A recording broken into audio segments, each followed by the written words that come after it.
Live from Fargo and serving you on TV, online, and on the go. This is Valley News Live at 6. A large straw bale fire in Wahpeton continues to burn nearly 24 hours later, and officials say they don't expect it to be put out anytime soon. Valley News Team's Devin Fry is in Wahpeton today to explain what crews are up against. Katie, we are just yards away from where this fire started at the Masonite plant here in Wahpeton. You can see behind me the smoke coming from those bales of straw. There's even some open flames in some spots. So this fire's still going strong, a little bit less than 24 hours than when it first started. So this fire is showing no signs of stopping. Richland County officials say it's going to be lasting days. It could even last up to a week. So don't expect this fire to be put out at the Masonite plant anytime soon. Now, good news though, as far as air quality goes, there's no toxic pollutants being sent up into the air because it's all natural materials being burned. It's straw, so it's being treated like a forest fire per se. So no air quality concerns at this point. So good news there. They did say if these winds change and bring the smoke into Wahpeton, then there may be some concerns, but for right now, everything's cooperating and acting as it should be for this fire to kind of dissipate on its own. This is now a controlled burn. We're going to keep watching the situation here in Wahpeton, but for right now, reporting from Wahpeton, Devin Fry, Valley News Live. We'll have more from Wahpeton tonight on Valley News Live at 9 and Valley News Live 10 at 10. One man sits in jail after stabbing his girlfriend early this morning. Around 3:30, Fargo police responded to the call of a stabbing in the 2500 block of 14th Street South. Officials learned the victim had been stabbed by her boyfriend, 49-year-old Jason O'Neill. Officials say the victim was taken to the hospital with non-life-threatening injuries. O'Neill was arrested on several charges, including attempted murder, violating a protection order, and preventing a 911 call.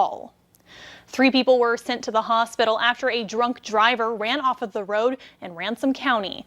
Around 2:30 this morning, North Dakota Highway Patrol says 34-year-old Zachary Starleaf was headed north on Mill Road when he went off of the road and hit a tree head-on.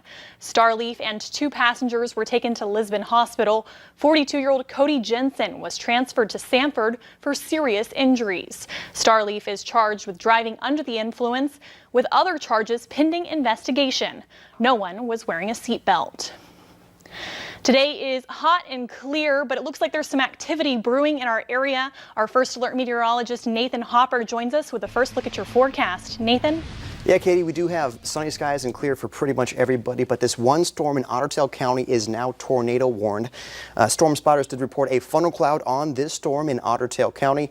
It looks like the rotation has decreased a little bit in the past 5 minutes or so, which is the good news, but this includes cities like, we'll take a look at the cities here, Otter Tail itself, the Glendalough State Park and Otter Tail Lake is where this tornado warning is going for. So this is right in the heart of Lakes Country. So Rush Lake, Otter Tail, the city of Otter Tail itself, Perm. Looks like the rotation is to the south of you, but you are still included in this purple box, which is that tornado warning. And of course, we'll turn on the velocities, which we look for very closely when we are seeing rotation in a thunderstorm and potentially where a tornado could possibly be. And we do see that rotation just toward the north of Rush Lake. You can see where the greens and the reds do meet. So it looks like just to the east of Dead Lake, just south of Perm. But this storm is moving toward the south at 15 miles per hour. So that rotation is moving very close to our friends in Rush Lake and eventually to Otter Tail, the city of Otter Tail itself. So this is for those folks, of course, in Otter Tail County who may be on the lakes or know somebody on the lakes at this hour. Tornado warning is in effect until 6:30, the next 25 minutes or so for areas south of Perm. Heading toward the Rush Lake area, we have seen some radar indicated rotation and a report of a funnel cloud on this particular storm in Otter Tail County. So we'll take this and we'll loop this for you, and we do see that this is the only activity really in our area. Otter Tail County near Freiburg also has some thunder shower activity. But as we loop this, we can see that that storm is moving slowly with some heavy rainfall toward the south around 15 miles per hour through central Otter Tail County. And that tornado warning is going until 6:30 this evening for our friends in Rush Lake, for our friends in Otter Tail, and for those folks that are maybe recreating on the rivers there in central Otter Tail County. So that warning going until 6:30 this evening.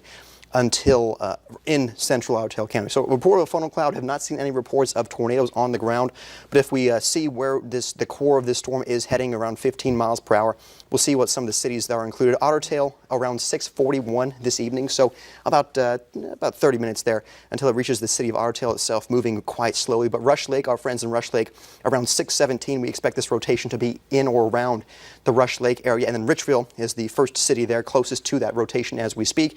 We're seeing that Richville around 6:12 this evening, so about 6 minutes for those folks in Richville to seek shelter. Again, no tornado has been reported on this particular system at this point, or no tornado has been reported on the ground. That a funnel cloud has been reported with this, and that was what prompted the issuance of that tornado warning at this point. So we are watching this very carefully. Of course, we will show you that for everybody else, things are quiet. So for pretty much everybody, Grand Forks, Fargo, things are quiet, but for our friends in Otter Tail County, which is where most people spend a lot of their weekends here in the summer, a tornado warning going until 6:30 this evening for our friends in Rush Lake and for our friends in Otter Tail County, where there has been some radar indicated rotation. You can see that on the velocity radar with the green and the red just near Rush Lake. So make sure that if you, of course, are in central Otter Tail County, you're taking your tornado precautions and hang indoors away from those windows to put as many walls between yourself and the outdoors as you can. And of course, Katie, we'll watch this very carefully. Again, we'll watch for more reports of anything else from this. But again, I've seen that rotation weakening in the past 5 minutes or so. So of course, we'll keep watching this for our friends in central Otter Tail County, but we'll get to you for more of today's news. All right. Thank you, Nathan. Stay safe. Let's take a look at the newest COVID-19 numbers. Minnesota is reporting another 746 confirmed cases, along with 8 new deaths linked to the illness. In total, 1,761 deaths have been attributed to the disease. In North Dakota, there are 262 new cases, along with 3 new deaths in the state. The death toll now sits at 135. As some kids get ready to go back to school this fall, school nurses face a big challenge. They play a critical role in keeping students safe during the pandemic. Valley News Team's Courtney Lockie shows you how local school nurses are preparing.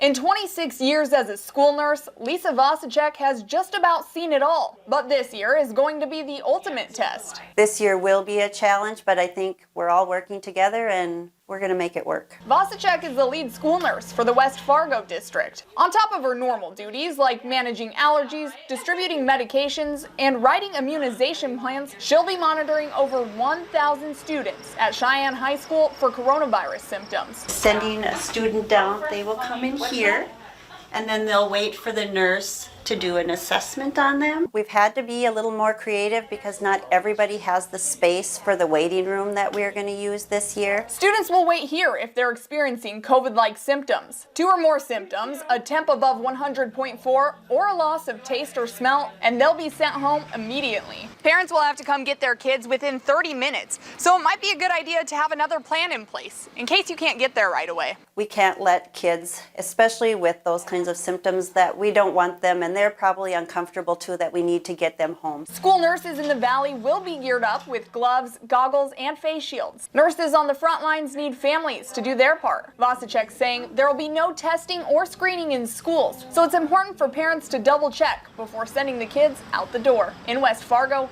Courtney Lockie, Valley News Live. For more information on what schools are doing in case of a positive case, download the VNL News app. Family and friends said their final goodbyes to a loved one today after a tragic accident in Clearwater County. 18-year-old Raina Neeland of rural Bagley pulled several children to safety before drowning on Clearwater Lake Monday. Witnesses say a group of kids were swimming in the river near the dam when they got caught in the turbulence. Neeland jumped in and saved her family members. In doing so, she drowned, later dying at the hospital. Her family said it was just the kind of selfless act Raina would do. I can't believe that we had someone as remarkable as her in my family. I have to admit, she was my hero. She made me reevaluate my life, and I want to be the kind of person that she was. There is a GoFundMe set up for the family. If you would like to help, find this story on the VNL News app. Later on Valley News Live at 6, the House is holding a rare Saturday session to vote on a bill that would reverse recent changes in postal operations.